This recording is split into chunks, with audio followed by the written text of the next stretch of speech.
बीडमधील मस्साजोग प्रकरणाची कोल्हापुरात पुनरावृत्ती झाली का अशी भीती व्यक्त केली जाते।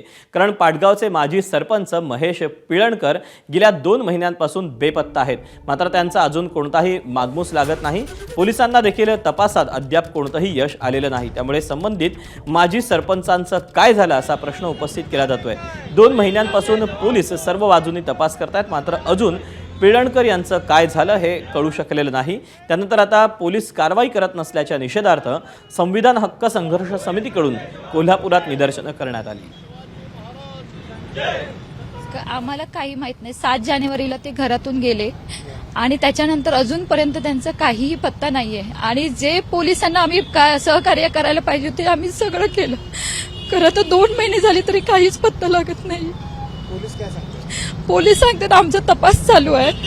पोलिसांवर आमचा विश्वास आहे, आमचा विश्वास नाही असं आम्ही म्हणत नाही, पण त्यांनी अजून खोलवर जाऊन तपास करावा। हा सर्वसामान्य व्यक्ती नव्हता, महेश पिळणकर हा सरपंच होता।